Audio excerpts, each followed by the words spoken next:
Hey, my name is Jack. I deliver pizzas. Every Friday, same order to a blue house. The woman never tips, but her eyes hold a weight I can't name. Her twin girls grin through the storm door like I'm the best part of their week. I told myself it was just a job. Then one of them whispered, "Mama says you make her smile." I'd been invisible my whole adult life. 32 years old, sleeping on a friend's couch, a community college dropout with a beat-up sedan, and exactly nothing that resembled a future. The Friday night pizza route was the only routine I had. The blue house at the end of Miller Road was just a stop on the map. One large pepperoni, extra cheese, paid in exact change. But those twin girls saw me differently. They saw someone worth waiting for. And when that whisper landed, I realized I'd been starving for something I couldn't name. The question was whether a man like me had any right to reach for it. I didn't knock on that door that night.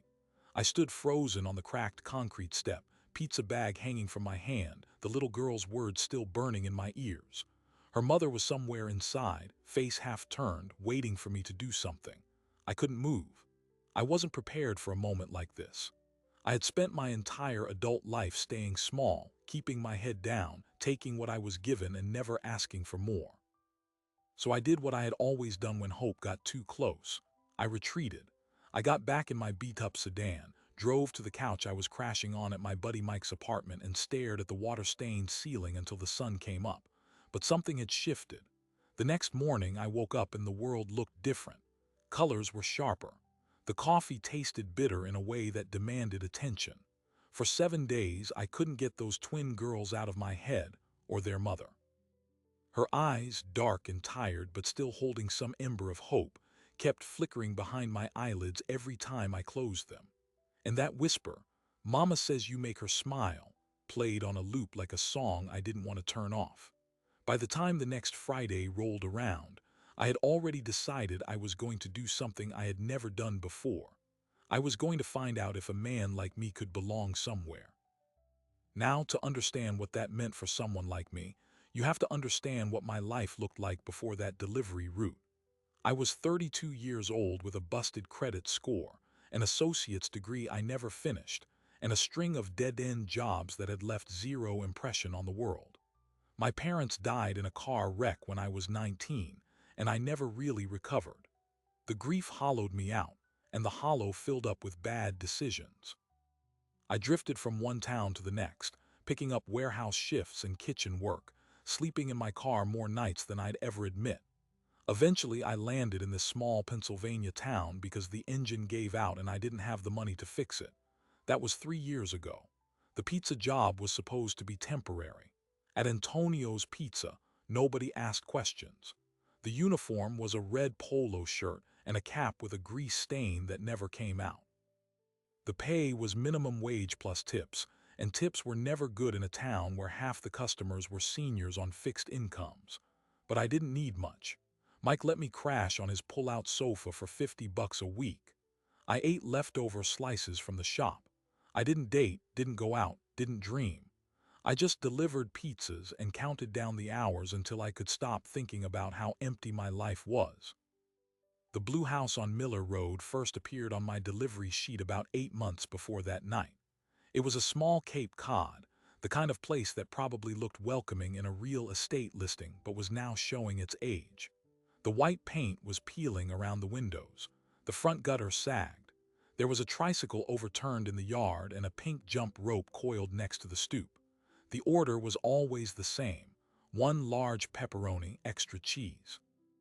Every Friday between 6:15 and 6:30. I pulled up the first time expecting another ordinary stop. But when I knocked, the door opened just a crack, security chain still on, and a woman's voice said, "1 second, sorry." Then the chain slid off and there she was. Her name, I would learn later, was Claire. Claire Donovan. She was maybe 30, with light brown hair that she always pulled back in a hurried ponytail, leaving loose strands around her face. She had the kind of worn-down prettiness that suggested she'd once laughed easily but hadn't had a reason to in a long time. Her eyes were a pale blue, almost gray, and they carried a weight that I recognized because I'd seen it in my own mirror. She always handed me exact change, never a tip, but she always said thank you while looking me straight in the face. That might not sound like much, but to me it was everything. Most customers barely glanced at the delivery guy. Claire looked at me like I was a person who mattered. Behind her legs, the twin girls would peek out. Emma and Sophie. 5 years old, identical with their mother's eyes and wild, curly hair that was a shade darker. They never said much at first. They just pressed their noses to the glass storm door and grinned. Week after week, that smile became the only thing I looked forward to. I started timing my route so the blue house was my last stop, even on days when the order came in early. I told myself it was just practical logistics, but I knew the truth. Those few seconds on the porch with the girls giggling and Claire's quiet "thank you" were the only moments in my entire existence when I didn't feel invisible. But here's the part I never told anyone. Over those months, I started noticing things. Small things.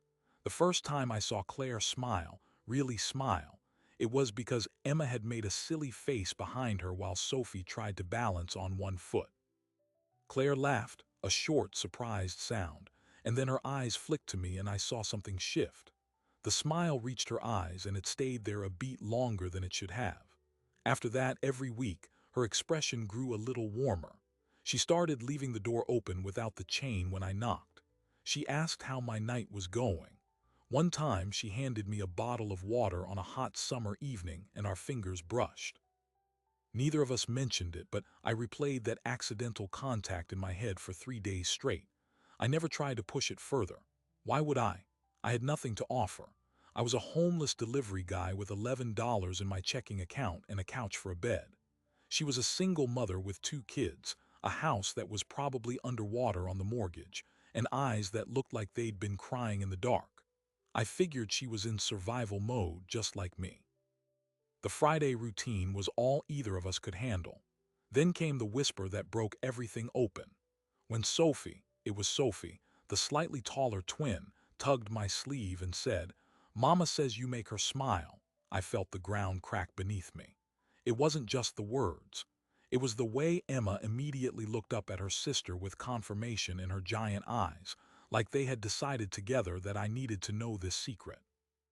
And the way Claire, standing frozen in the kitchen, went from half-hidden to suddenly visible, her face stripped of every defense. She had heard. She knew I knew. I didn't sleep that week. I went through the motions, deliveries to the usual addresses, folding cardboard boxes, scraping grease off the pizza cutter. But my mind was stuck on that porch. I kept seeing Claire's expression, a mixture of hope and terror, like she had accidentally handed me a fragile gift and was bracing for me to drop it. The words "you make her smile" weren't just a compliment. They were a confession, and I had walked away. So when Friday arrived, I made a decision. I would deliver the pizza as always, but I would not walk away. I would ask her something. Maybe just to talk. Maybe to sit on the porch with the girls. I didn't have a plan, but I had a conviction I hadn't felt since I was a teenager who still believed life could turn out okay. I pulled up to the blue house at 6:18. The tricycle was gone from the yard. The jump rope was missing, too. The front porch light was off, even though the sun was already low. A cold sensation spread through my chest. I grabbed the pizza bag and walked to the door, my footsteps loud on the concrete. I knocked. No answer. I knocked again, harder. Finally, I heard movement inside, slow, shuffling steps. The door opened a few inches and there was Claire.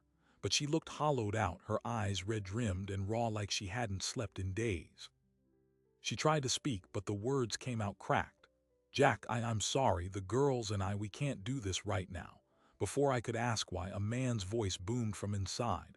"Who's at the door?" Claire flinched. I saw genuine fear flash across her face. She glanced back over her shoulder, then at me, and whispered so low I almost missed it. "My ex-husband showed up yesterday. He's staying here. He says he's taking the girls." The pizza bag slipped from my fingers and hit the porch.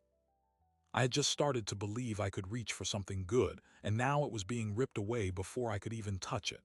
The door swung open wider and a man filled the frame. He was tall, thick-necked, with a scraggly beard and eyes that had seen too many bar fights. He looked at me, then at Claire, and his mouth twisted into a sneer. I said, "Who's at the door?" Claire's hand was shaking on the knob. "It's just the pizza delivery, Derek. He's leaving." Derek's eyes swept over my red polo shirt, the empty pizza bag on the porch, the battered sedan in the driveway, and he laughed without humor. Pizza guy. Perfect. She's got a real winner here. I didn't move. I should have backed away, but I saw the twin girls huddled behind Claire's legs, their faces pale, their small hands clutching her jeans. Emma's lower lip was trembling. Sophie's eyes were wide, fixed on me like I was the only life raft in a dark sea. I opened my mouth and said something I hadn't planned. I'm not just the pizza guy, I'm her boyfriend. Claire's head snapped toward me, but I kept my eyes on Derek. And I'm not leaving until I know those girls are safe. Derek's expression darkened. He stepped onto the porch, chest puffing out. Boyfriend, she never mentioned you, and I've got a right to be here. Those are my daughters. Court gave me visitation, and now I'm exercising my full custody rights until she can prove she's fit. Claire's voice shook. You don't have custody, you abandoned us. You haven't seen the girls in 3 years. Derek turned on her with a snarl. Try telling that to the judge, Claire. I've got a new lawyer, a real one this time. And you've got a pizza delivery boy and a house that's falling apart.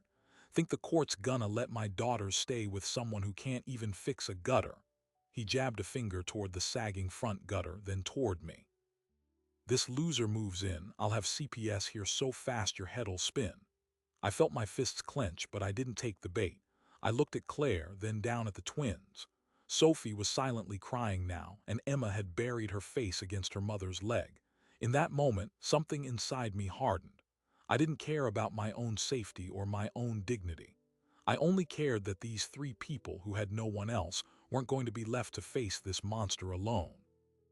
I stepped up onto the porch, inches from Derek, and spoke low. You don't scare me. You want to play this game? Go ahead, call CPS, call your lawyer, but know this, I'm not going anywhere. Those girls know me, Claire knows me, and you're a ghost who only shows up when he's trying to destroy something good. Derek's face went red. For a second I thought he'd throw a punch, but he just shoved past me, banging my shoulder with his. This isn't over, he growled. I'll be back with a court order. And then we'll see who's the ghost. He climbed into a rusted pickup and tore out of the driveway, gravel spitting behind him. The silence that followed was deafening. Claire sank to her knees on the porch, pulling the girls into her chest, her shoulders heaving. I knelt beside her, not touching, just present. Sophie reached out a tiny hand and grabbed my sleeve. Are you really our mommy's boyfriend? She whispered. I looked at Claire, and she looked back at me with eyes that were terrified but also impossibly hopeful. Yeah, I said, I guess I am now. That was the beginning of the strangest, most terrifying, and most beautiful chapter of my life. I called Mike and told him I wasn't coming back to the couch. He just laughed and said, Man, you finally did something crazy. I'm proud of you. I moved a duffel bag into Claire's spare room, a tiny converted nursery that still had faded pink wallpaper, and within 48 hours, the whole dynamic of the household had shifted. The girls treated my arrival like Christmas morning. Emma immediately demanded I teach her how to throw a baseball like a real dad, and Sophie started drawing crayon pictures of our family. Stick figures labeled Mama, Sophie, Emma, and Jack, with a big smiley sun overhead. I'd never had anyone draw a picture of me before. I taped that drawing to the refrigerator and stared at it for 10 minutes straight. Claire and I spent the first 3 nights talking until 2 in the morning. She told me everything. She had met Derek when she was 21, working as a waitress at a diner near the interstate. He was charming at first, a truck driver who passed through regularly, then eventually stayed. They married fast, got pregnant with the twins, and the abuse started before the girls turned 1.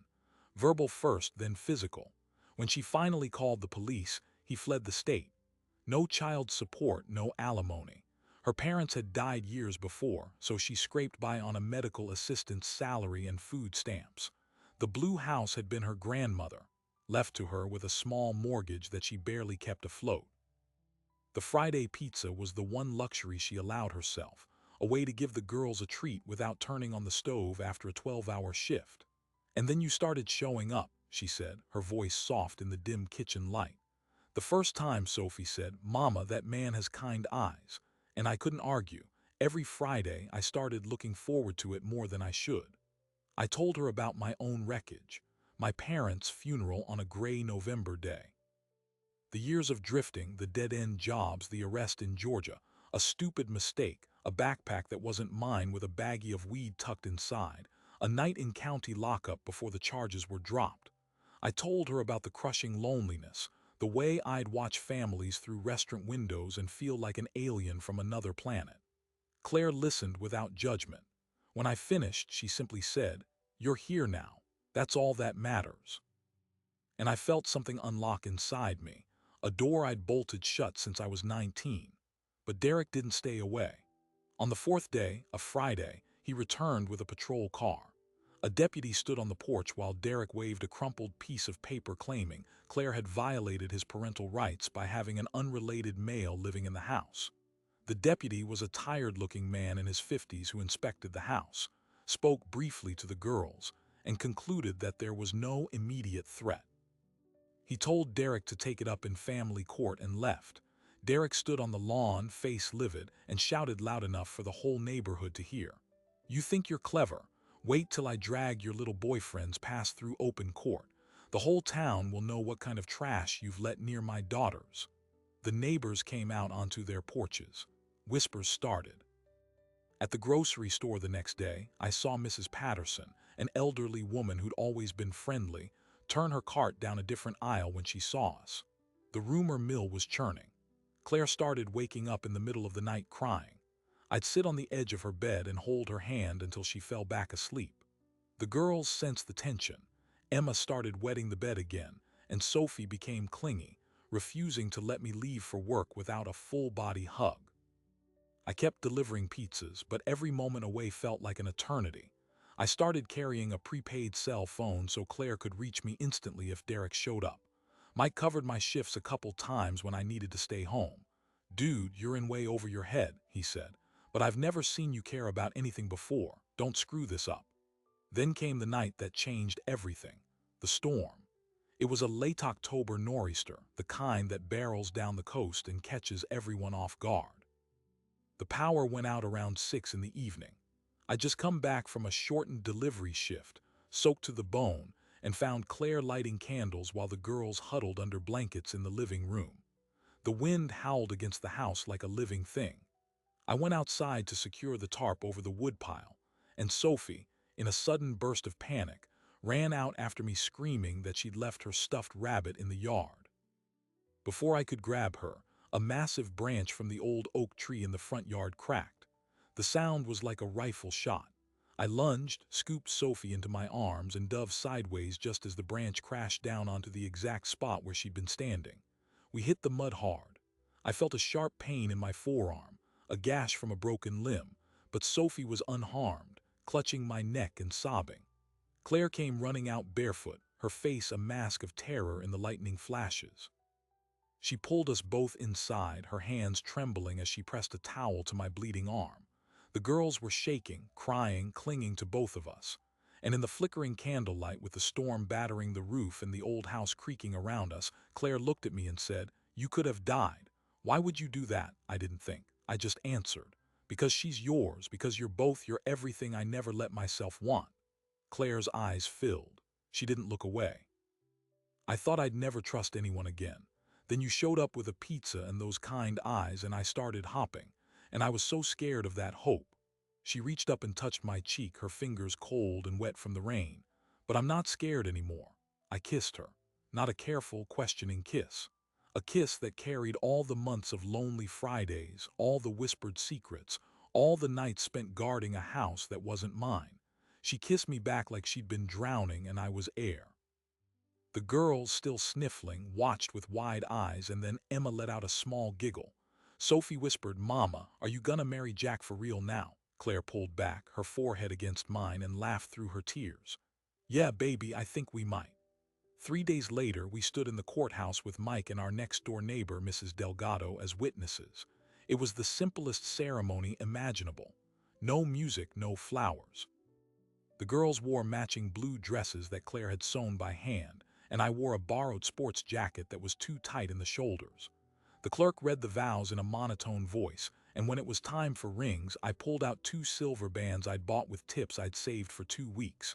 They weren't much, but Claire's eyes shone as I slid the ring onto her finger. The clerk cleared his throat. "You may kiss." I leaned in, and this time the kiss was gentle and full of promise. The girls cheered. I clapped me on the back so hard I stumbled. "Never thought I'd see the day, man," he said. "Jack the pizza guy, husband and dad."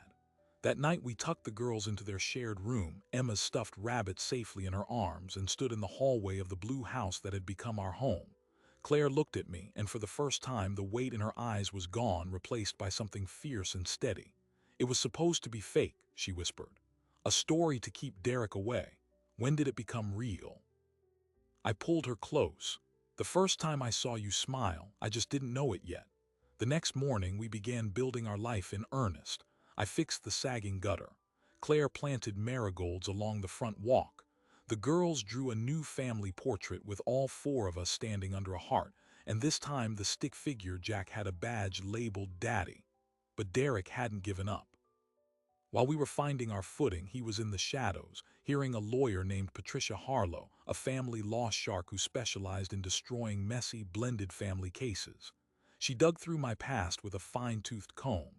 And on a cold Tuesday morning, exactly 2 weeks after our wedding, a certified letter arrived. I was at work when Claire called, her voice cracking with panic. "Jack, he found it. Your arrest from 7 years ago. The possession charge. He's claiming you're a drug offender, that you're a danger to the girls. The court wants an emergency custody hearing. If they believe him, we could lose them." I sat in my parked car outside Antonio's, the phone pressed to my ear, and felt the life I'd just built begin to splinter. The charge had been dropped. I'd never been convicted, but the law didn't care about nuance when children were involved. And Derek had the one thing we didn't: a ruthless lawyer and enough bitterness to burn our world to the ground just to prove he could. That night, Claire and I sat at the kitchen table with the custody summons between us like a live grenade. The words "emergency hearing" were stamped in bold letters across the top. Derek's lawyer, Patricia Harlow, had built her entire motion around my old arrest record. She didn't mention that the charges were dropped. She didn't mention that I'd never been convicted of anything. She simply painted me as a known drug offender who had infiltrated a vulnerable single mother's home, and the court was taking it seriously. We didn't have money for a lawyer. Mike emptied his savings, $2,300, and handed it over without blinking. "You're my brother, man. I'd sell my car if I had to." That got us 3 hours of a decent family attorney named Gerald Knox. He was a tired man in his 60s who'd spent decades watching fathers weaponize the legal system. He told us the truth straight out. The arrest is a problem. Even a dropped charge can be used to question your fitness, especially with children involved. Patricia Harlow is known for this. She buries people in paperwork and then drags their past through open court until the judge starts wondering where there's smoke. He paused, looking at me with weary eyes. "We can fight it, but you need to prepare yourselves. This will get ugly." The hearing was set for a week later. I worked every shift I could to keep money coming in, but my mind was elsewhere. The Friday deliveries continued, but now when I pulled up to other houses, I saw the way people looked at me differently. Mrs. Patterson's son, a fireman named Brian, stopped me at the gas station. "Heard about your trouble, Jack. Derek used to come into the station bar when he was still around. Nobody liked him. Guy got a temper." That was the first time I realized Derek's reputation in this town wasn't clean. But reputations don't win custody battles. Evidence does. Claire spent every evening digging through old boxes in the attic, looking for anything that could prove Derek's unfitness. The twins sat with her, handing her papers like it was a game. Late one night, she found a manila envelope she'd never seen before. Inside were medical records from the county hospital. They documented a night nearly 4 years ago, just before Derek fled. Claire had been admitted with a broken wrist and multiple bruises. The intake nurse had written "per husband" in the cause of injury line. Claire had completely erased this from her memory. The shame had buried it so deep she'd forgotten the hospital visit ever happened. She handed me the papers, her hands trembling. "He did this, Jack, and I never filed charges because I was too scared." I drove to the hospital that night with Gerald Knox. We obtained notarized copies of the records. That was the first real weapon we had. Gerald's face brightened, but only slightly. "This helps. It establishes a pattern, but Harlow will argue it's stale. 4 years ago, no follow-up. She'll say you're fabricating a narrative to sabotage a father's rights." I wanted to scream. How was it that a victim's silence became a shield for her abuser? Gerald said, "That's the system. You have to work within it." The day of the emergency hearing, we walked into the family courthouse with the twins in matching dresses. Patricia Harlow was already there, a sharp-featured woman in a gray suit that looked like armor. Derek sat beside her, clean-shaven and wearing a pressed shirt, looking nothing like the man who had stormed out of our porch. He transformed into a grieving father who just wanted his daughters back. I felt sick. The courtroom was small and wood-paneled. Judge Marion Cross was a stern woman in her late 50s who presided with an expression of permanent skepticism. Harlow went first. She laid out a version of reality that was technically true in the thinnest sense. "Your Honor, Mr. Brody was arrested for possession of a controlled substance in Georgia. The record exists. He now resides in a home with two young girls, sharing a bedroom with their mother, a woman with documented financial instability. The biological father, Derek Landry, is concerned, rightfully, about the environment his daughters are being raised in. He requests immediate temporary custody until a full psychological evaluation can be conducted on the household." She made me sound like a predator. I could feel the muscles in my jaw locking up. Gerald countered with the hospital records. He brought Claire to the stand where she described, through tears, the night Derek fractured her wrist. I was holding Sophie. He grabbed my arm and twisted. I dropped her onto the bed, thank God. I never called the police because he said he'd take the girls and I'd never see them again. Harlow jumped up. "Objection, hearsay, and irrelevant to the current living situation. Any incident from 4 years ago with no police report is unverifiable." Judge Cross overruled the objection, but her face remained unreadable. The turning point came when Harlow called the intake nurse from that hospital. We hadn't expected that. The nurse, a weary woman named Ruth, confirmed she wrote the note, but under Harlow's questioning she admitted, "Mrs. Landry at the time told me she fell down the stairs. I wrote her husband because he was in the waiting room insisting she was clumsy. I didn't witness any abuse. I just noted what they said." Harlow spun it like a magic trick. So Mrs. Landry herself denied abuse. It was an accident, and now, when it's convenient, she revises history. The judge's eyes narrowed. The ruling came. Judge Cross did not grant Derek full custody, but she issued a temporary order of protection against me. I was required to move out of the Blue House immediately. I could only have supervised visitation with the girls until the full custody trial in 3 months. The judge's reasoning was cautious, she said. "Given the contested nature of these allegations and the presence of a prior drug arrest, even if dismissed, the court finds it prudent to limit Mr. Brody's contact with the minor children until a thorough investigation is complete." I stood in that courtroom and felt the floor collapse beneath me. The twins clutched Claire's legs. Sophie whispered, "Why is Jack leaving?" And Claire had no answer. I moved back onto Mike's couch that night. The drive from the Blue House to his apartment was the loneliest 20 minutes of my life. For 3 weeks, I followed the order perfectly, visiting the girls only at the county supervised center, a sterile room with plastic toys. The twins didn't understand why I couldn't come home. Emma asked if I was sick. Sophie drew a picture of our house with all 4 stick figures, and then crossed out the Jack figure with a sad face and mailed it to me. I kept that drawing folded in my wallet. But the fight wasn't over. Gerald filed an appeal and we launched our own investigation. Mike had been asking around town, and a contact at the sheriff's department, a deputy named Rawlings who'd been on the original domestic call 4 years ago, the one Claire never filed, remembered it. He'd been the responding officer after a neighbor reported screaming. Derek had met him at the door, calmed him down, said it was just an argument. Rawlings filed a brief report that had since disappeared from the system. Rawlings didn't trust Patricia Harlow. "She got a domestic violence charge against my cousin dropped years ago," he told us. "She's dirty, I just can't prove it." That's when the "it gets worse" moment hit. The full custody trial was approaching, and Harlow escalated. One Tuesday, I was picking up a case of sodas at the convenience store when 2 police cars pulled into the parking lot. An officer approached me calmly and asked me to empty my pockets. I complied.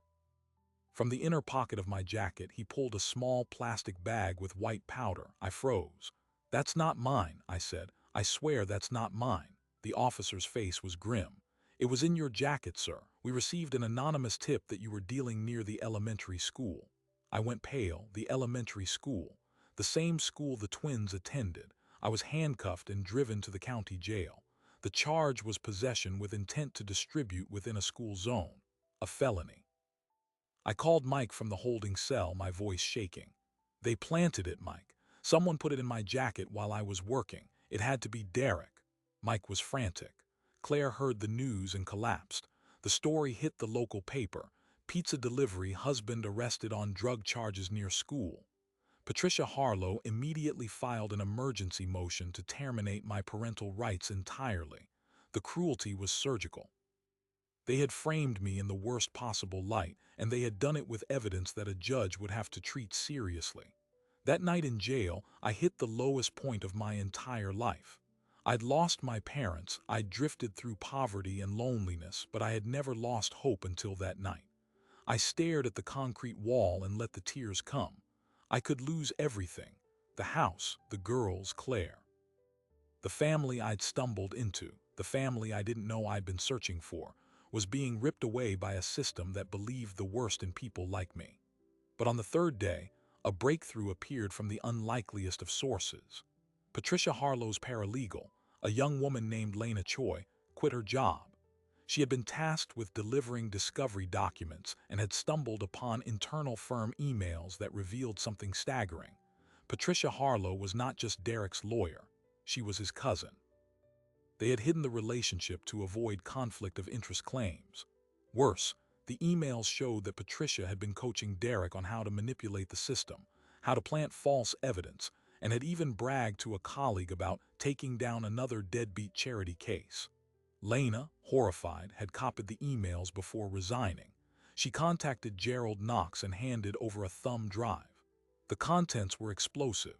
Gerald came to the jail with a fire I hadn't seen before. "This changes everything, Jack. We can prove Harlow orchestrated a conspiracy to falsify evidence. The drug charge will be dropped once we present these emails to the prosecutor, and the family court will have to reconsider her entire case. This isn't just a custody fight anymore, it's a criminal conspiracy." He had already met with the district attorney. The ball was moving. But that same afternoon, the real catastrophe struck. While I was still in jail awaiting arraignment, Derek, feeling the walls closing in, made his final, desperate move. He showed up at the Blue House, ignoring the protection order that still barred him from unsupervised contact. He pushed past Claire and grabbed the twins, claiming he was taking them for a court-ordered visit. Claire called the police, but when the squad car arrived, Derek had already driven away with the girls screaming in the backseat. An Amber Alert was issued. The town was in shock. And I sat in a cell, helpless, with a thumb drive full of truth and absolutely no way to reach the family that needed me most. I sat in that cell for 17 hours. 17 hours of staring at the wall, replaying every wrong turn in my head, imagining the twins screaming in the back of Derek's truck. The guard brought me a cold dinner tray, and I couldn't eat a bite. The only thing I could do was pray, something I hadn't done since my parents died. I prayed that the girls were still alive, that Claire wasn't falling apart alone, that the truth would move faster than Derek's desperation. Around 3 in the morning, Gerald Knox walked through the jail doors with the county prosecutor, a black woman named Angela Price, and the chief of police. They had the thumb drive. They had read the emails, and they were furious, not at me, at Patricia Harlow. Angela Price sat down across from me in the interrogation room, her expression hard but not unkind. "Mr. Brody, I've been doing this job for 19 years. I've seen dirty lawyers. I've never seen one plant evidence in a custody case. These emails are a smoking gun. We're dropping the possession charge immediately. The school zone enhancement is off the table. You're free to go within the hour." I couldn't process it. I stammered something about the girls, the Amber Alert. The police chief, a weathered man named Thomas, nodded. "We've got every available unit searching." Derek Landry's vehicle was spotted on a traffic camera heading west on the interstate. "We think he's heading toward his brother's property in Ohio. We'll have ground units there by sunrise." I was released at 4:45 in the morning. Mike was waiting in the parking lot with my beat-up sedan, a fresh shirt, and a thermos of coffee. He hugged me so hard I thought my ribs might crack. "Don't ever do that to me again, you idiot. Now let's go get your family." We drove straight to the police station command post.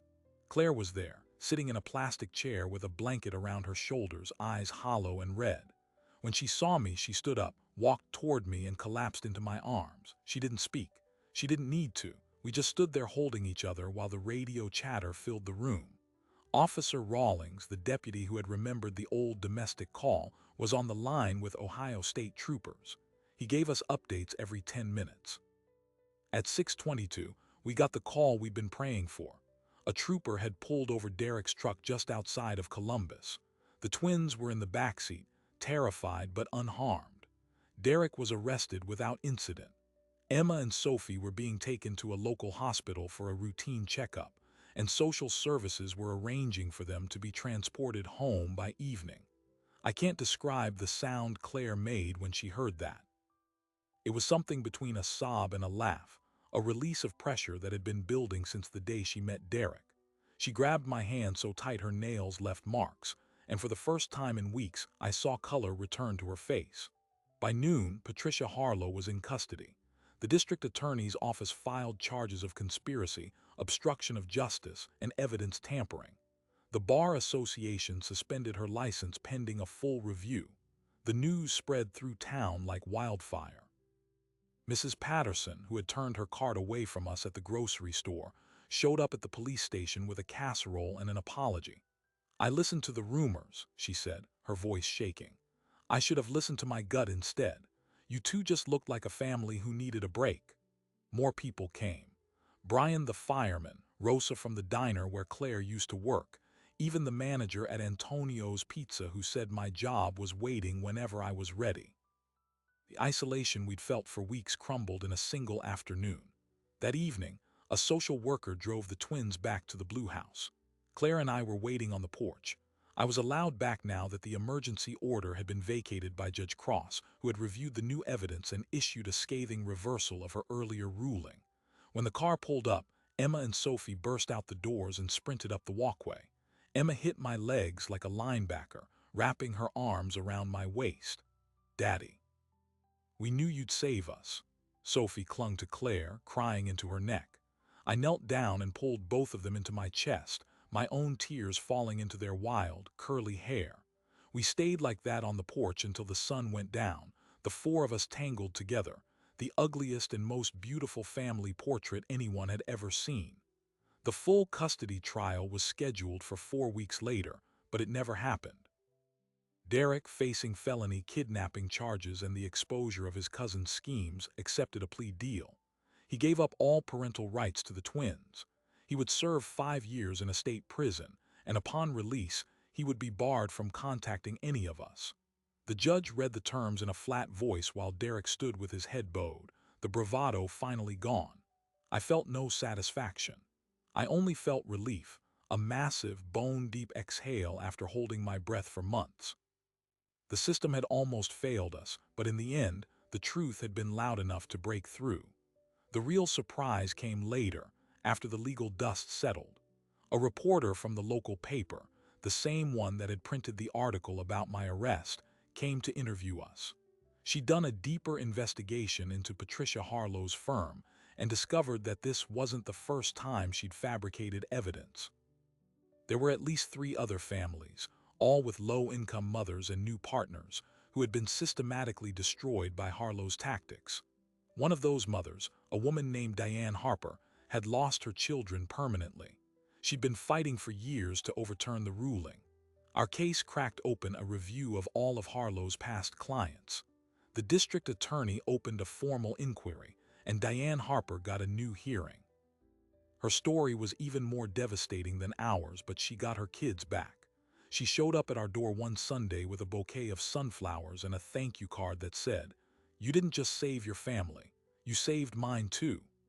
That was the moment I understood that what had happened to us wasn't just personal. We'd been part of a pattern, and by refusing to break, we'd helped break that pattern for others. The town held a small gathering in the park that spring. There was live music, grilled hot dogs, and the twins ran around with a dozen other kids from the neighborhood. Brian the fireman, who'd been elected to the town council, gave a little speech that made Claire cry again. He said, "This family reminded us what it means to be a community. They showed up for each other, and then the rest of us finally showed up for them." Mike stood next to me the whole time, a goofy grin on his face, and when the band started playing a slow song, he nudged me toward Claire. "Go dance with your wife, you moron." So I did. We swayed under the string lights, her head against my chest, my arms around her back, and I remembered the first Friday I pulled up to that blue house, invisible and alone. The distance between that man and this one felt like a lifetime. Things didn't go back to normal. They became something better. I didn't go back to delivering pizzas. The farm, the one outside Wheatland, Oregon, that's where we ended up. After everything settled, Claire's grandmother's house needed too many repairs to be safe anymore, and the memories of Derek's shadow were too heavy. We sold it to a young couple expecting their first child. With the equity and a small loan that Sebastian co-signed, we found a modest farm property in a valley town where no one knew our history. I fixed fences and planted a vegetable garden. Claire started a small baking business that sold at the weekend market. The twins got a puppy they named Pepperoni, and every Friday we still ordered pizza, always the same, one large pepperoni, extra cheese. But this time we ate it together at a wooden table in a house that felt like ours from the first night. One afternoon I was working on the barn roof when Claire walked out holding a small piece of paper. She handed it to me without a word. It was a crayon drawing from Sophie. 4 stick figures under a rainbow, labeled Mama, Daddy, Sophie, and Emma. Next to the daddy figure, there was a red circle with a line through it, my old delivery polo. Sophie had crossed it out and written underneath, "No more pizza job, just our dad." I laughed and felt my eyes sting. I climbed down from the ladder, wrapped my arms around Claire, and watched the twins chase fireflies across the field. The quiet life I'd been too afraid to hope for was real. The lonely man who delivered pizzas had become a husband, a father, a neighbor. And all of it started with a whisper on a porch. All of it started with a whisper on a porch. 4 words from a 5-year-old that broke through 32 years of loneliness and set an invisible man on a path he never could have predicted. Stories like this make us ask uncomfortable questions. How many people walk past us every day, carrying hunger they can't name? How many houses have we driven by, never knowing that inside, a single mother is fighting to keep her daughters safe, or a delivery guy is counting down the minutes until he can escape his own emptiness? We tell ourselves that we're too busy, too tired, too broken to be the answer to someone else's prayer. But what Jack and Claire discovered is that sometimes the only qualification you need is the willingness to stay on the porch when everything in you wants to run. This isn't just a love story. It's a story about a system that nearly crushed a family because it was easier to believe a planted bag of powder than the word of a man with no money and no power. It's about a lawyer who turned her license into a weapon against the vulnerable, and the brave paralegal who risked her career to expose the truth. It's about a town that looked away, then learned to look again. And it's about 2 girls who saw something in a stranger before any adult did, and simply said so. That's the part I keep returning to. Emma and Sophie didn't wait for permission to hope. They didn't calculate the risks or protect their pride. They just whispered the truth they had heard from their mother, and that whisper became the pebble that started an avalanche. Not every ending is like this one. For Diane Harper, the fight took years. For others, it never comes. But every time someone chooses to believe a whispered truth instead of a shouted lie, the world tilts a little more toward justice. Maybe you're the one standing on a porch right now, holding a pizza, wondering if you have anything worth giving. Maybe you're the one inside the blue house, afraid to let hope cross the threshold. This story proves that the smallest moments can split a life wide open and refill it with something you had stopped believing was possible. It proves that family is often found, not born, and that the people who change us most rarely arrive with a plan. If this story meant something to you, share it with someone who's lost their hope. Help them see that a single whisper can rewrite everything. And if you want to see more real stories of ordinary people who found extraordinary second chances, hit that subscribe button and turn on notifications. We'll be here, telling the truth about what it means to be human, one porch, one pizza, one family at a time. We'll see you in the next one.